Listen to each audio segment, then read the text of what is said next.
আল্লাহ তাআলা বলেন ওয়ামা খালাকতুল জিন্না ওয়াল ইনসা ইল্লা লিয়াবুদুন। আমি আসমান জমিনের মধ্যে যা কিছু সৃষ্টি করেছি, আসমান জমিনের যে আমার কর্তৃত্ব আমার হাতের মধ্যে রয়েছে, অতএব এই আসমান জমিনের মধ্যে এই আসমান এবং জমিনটাকে সৃষ্টি করেছি।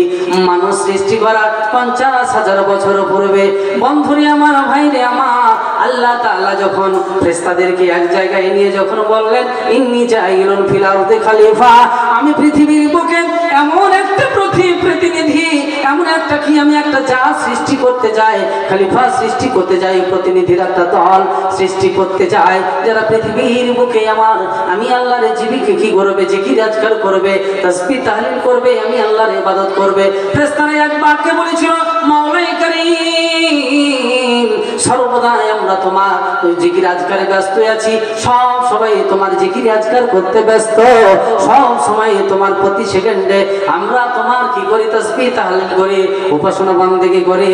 অতএব আল্লাহ আবার তুমি পৃথিবীর বুকে এমন একটা জাহাজ সৃষ্টি করতে চাও, এমন একটা জাহাজ সৃষ্টি করতে চাও যেই জাদুগুলো পৃথিবীর বুকে গিয়ে দাঙ্গা ফাসাদ করবে, মারামারি কাটাকাটি রাহাজানি করবে। তারা কি রাতে আগে যেমন তুমি জিন জাতিকে ধ্বংস করে দিয়েছিল, ওই জিন জাতিকে ধ্বংস করে দিয়েছ, ওই জিন জাতির মতো এরাও ভাই ভাই মারামারি কাটাকাটি করবে, তারা দুনিয়াতে ফাসাদ লাগিয়ে থাকবে। অতএব রব্বুল আলামিন প্রতিক্ষণে, প্রতিটা সময়, প্রতিটা সেকেন্ডে তো আমরা তোমার উপাসনা বন্দেগীতে ব্যস্ত আছি। অতএব তুমি আবার কেন এমন জাত সৃষ্টি করতে চাও? আল্লাহ তাআলা বলছেন ইন্নী আ'লামু মা লা তা'লামুন, আমি যেটা জানি সেটা তোমরা জানো না। আল্লাহ তাআলা আমাদের মতো হতভাগাকে সৃষ্টি করলেন, আদম আলাইহিস সালামকে সৃষ্টি করলেন। আদম আলাইহিস সালামকে সৃষ্টি করে, আদম আলাইহিস সালামকে সৃষ্টি করার পর এই পৃথিবী আবাদ করবেন, এই পৃথিবীটা আবাদ করবেন। এই পৃথিবীর বুকে আল্লাহ তাআলা বলছেন ইন্নী জাইলুন ফিল আরদি খলিফা। পৃথিবীর বুকে যে আল্লাহ তাআলার হাতে রয়েছে এই পৃথিবীর কর্তৃত্ব, যে আল্লাহ তাআলার হাতে রয়েছে পৃথিবীর কি ক্ষমতা, সেই পৃথিবী আবাদ করার জন্য আল্লাহ তাআলা আদম আলাইহিস সালামকে সৃষ্টি করলেন। আদম আলাইহিস সালামকে সৃষ্টি করার পর জান্নাতের মধ্যে রাখলেন, জান্নাতের মধ্যে রাখলেন। অনেক রকম ভাবে ব্যবহার হয়, অনেক রকম ভাবে তাফসীর হয়।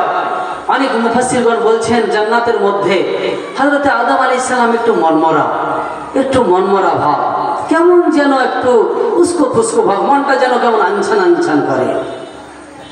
তো আল্লাহ তাআলা বুঝতে পারছেন অন্তরের ভেদাভেদ জানেওয়ালা কি আল্লাহ। অতএব তাফসীরের মধ্যে লেখা হয়েছে যে আল্লাহ তাআলা বুঝতে পেরেছেন যে আদমের জন্য একটা নারীর দরকার। আল্লাহ তাআলা পাঁজরের হাড় থেকে একটা হাড় টেনে নিয়ে হযরতে হাওয়া আলাইহিস সালাম, মা হাওয়াকে কি করলেন, সৃষ্টি করলেন। তারপরে আল্লাহ তাআলা আবারও তাফসীরের মধ্যে এসেছে, অনেক মুফাসসির এরকম ভাবে বলেন, সহিহ জয়ীফের কথা বলছি না, যে যখনই হাওয়া আলাইহিস সালামকে রেখে দেওয়া হয়েছে, যখন আদম আলাইহিস সালামের হুঁশ ফিরেছে, তখন কি করছেন, যে হাওয়া আলাইহিস সালামকে দেখা মাত্র তিনি ধরতে গিয়েছেন। তো তাফসীরের মধ্যে বলছেন, অনেক বড় বড় আলেম বলছেন যে এগুলো হচ্ছে একটু কিলকাল রয়েছে, এগুলোর মধ্যে একটু সন্দেহ রয়েছে এইসব তাফসীরের মধ্যে। তার জন্য আপনাদেরকে অত বিতাফসীর এই তাফসীরের দিকে আমি নিয়ে যাচ্ছি না। তো যাই হোক, সার সংক্ষেপ বর্ণনা করলাম যে আদম আলাইহিস সালামের বাম পাঁজরের হাড় থেকে নিয়ে হযরত মা হাওয়া আলাইহিস সালামকে সৃষ্টি করা হলো। আল্লাহ তাআলা বললেন আদম তোমরা এইখানে জান্নাতে থাকো, এই জান্নাতে ঘোরাফেরা করো, এই জান্নাতের মধ্যে থাকো, যেখানে খুশি সেখানে যাও, যা খুশি তাই খাও, যা খুশি তাই করো, কিন্তু লা তাকরাবা হাদিহিস সাজারা, কিন্তু খবরদার ওই গাছটার কাছে যাবে না, ওই গাছটার কাছে যাবে না। ওই গাছটার কাছে যাবে না, খবরদার যাবে না। আল্লাহ তাআলা কি করে দিলেন? গাইড দিয়ে দিলেন, যেখানে খুশি যেখানে যাও, যা খুশি তাই করো, যা খুশি তাই খাও, আমার জান্নাতে ভোগ বিলাসের সাথে থাকো, কিন্তু খবরদার ওই গাছটার কাছে যাবে না। বন্ধুরে আমার, ভাইরে আমার, হযরতে আদম আলাইহিস সালামকে যখন সৃষ্টি করে রেখে দেওয়া হলো, জান্নাতের বিষয় সম্পর্কে, বিভিন্ন বিষয় সম্পর্কে আল্লাহ তাআলা আদম আলাইহিস সালামকে জ্ঞান দিলেন। জ্ঞান দেওয়ার পর, আদম আলাইহিস সালামকে জ্ঞান দেওয়ার পর আল্লাহ তাআলা বলেন, ওরে আমার ফেরেশতারা শোনো, তোমরা যে আমাকে মানুষ সৃষ্টি করতে নিষেধ করেছিলে, তোমরা যে আমাকে এই মাখলুক সৃষ্টি করতে নিষেধ করেছিলে, বলো বলো বলো ওই জান্নাতের বিষয়, জান্নাতের বিভিন্ন বিষয়ে, বিভিন্ন বিষয়ের উপর আল্লাহ তাআলা তো কি করলেন? কোশ্চেন করলেন। কোন ফেরেশতা উত্তর দিতে পারলো না। আল্লাহ তাআলা বলছেন, আদম বলে দাও, আমি যেইগুলো জিজ্ঞাসা করেছি তুমি প্রত্যেকটা বলে দাও। আল্লাহ তাআলা যেমনই বললেন, আদম আলাইহিস সালাম একটার পর একটা, একটার পর একটা, একটার পর একটা। বন্ধুরে আমার, ভাইরে আমার, আপনাদের সামনে আমি কোরআন থেকে ট্রান্সলেশন করছি, কোরআনের ভাবধারাটা বর্ণনা করছি, এর আরবিটা আমি বলছি না। একটার পর একটা উত্তর দিচ্ছেন, দিতে দিতে দিতে দিতে ফেরেশতা মণ্ডলী বলছেন, আল্লাহ তুমি যাকে যতটা জ্ঞানের অধিকার করো, তার চাইতে বেশি আর কেউ জ্ঞান রাখে না। অতএব তুমি আদমকে যতটা জ্ঞান দিয়েছো, সেই ততটা জ্ঞানের অধিকারী। আমাদেরকে যতটা জ্ঞান দিয়েছো, আমরা ততটা জ্ঞানের অধিকারী। এর চাইতে আমরা আর কিছু জানি না, সুতরাং আমাদের ভুল হয়ে গেছে। আল্লাহ তাআলা বলেন, ঠিক আছে, তোমাদের কথাই হলো, তবে তোমরা সম্মানার্থে আমার আদমকে সিজদা করে নাও। আল্লাহ তাআলার অর্ডার হওয়ার দেরি আছে, হুকুম পালন করা দেরি নাই। সঙ্গে সঙ্গে প্রত্যেকটা ফেরেশতা আদম আলাইহিস সালামের শানে সিজদায় নত হয়ে গেছে। ইল্লা ইবলিসা আবা ওয়াস্তাগবারা, সে কি করলো? অস্বীকার করলো, অহংকার করে বসলো। সে অস্বীকার করে দিল, অহংকার করে বসলো। অতএব বন্ধুরি আমার, ভাইরি আমার, এই আজাজিল কোনো ফেরেশতা ছিল না, আজাজিল ফেরেশতা ছিল না। সে হলো একটা জিনের সন্তান, সে হলো জিনের মধ্যে হতে, আজাজিল হলো জিন, জিনের মধ্যে হতে।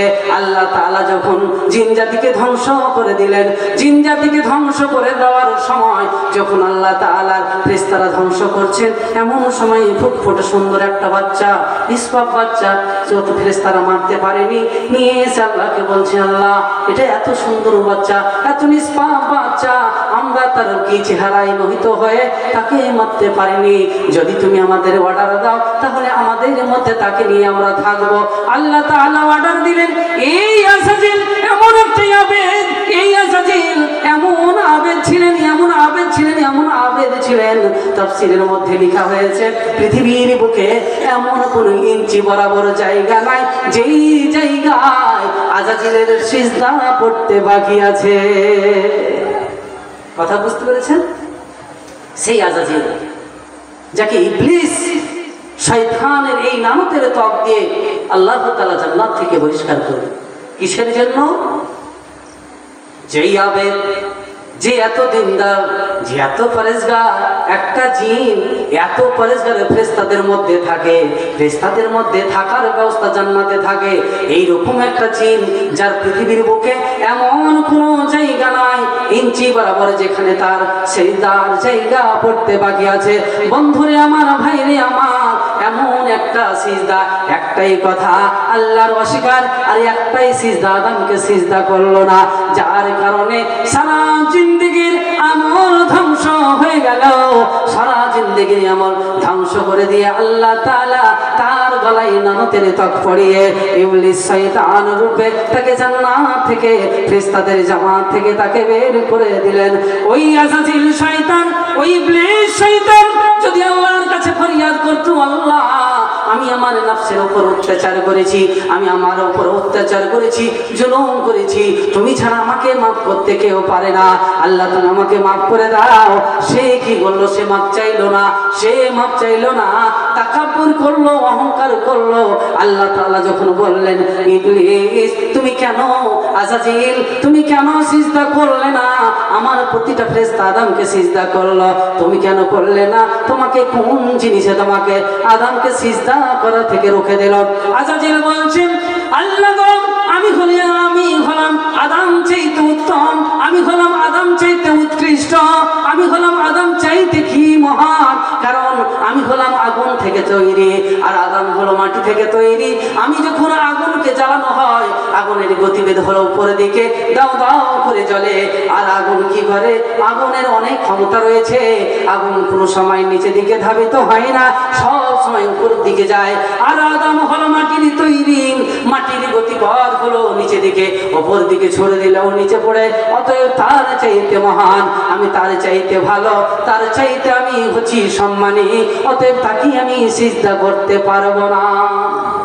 আল্লাহ তাআলা সঙ্গে সঙ্গে জান্নাত থেকে বের করে দিলেন। আপনাদেরকে আমি যেই দিকে নিয়ে যাচ্ছি, যে আল্লাহ তাআলা আমাদেরকে সৃষ্টি করেছে একমাত্র ইবাদত করার জন্য। ওমা খালাকতুল জিন্না ওয়াল ইনসা ইল্লা লিয়াবুদুন। আল্লাহ তাআলা বলছেন পৃথিবীর বুকে একমাত্র আমি জিন এবং ইনসানকে কি করেছি? ইবাদত করার জন্য সৃষ্টি করেছি।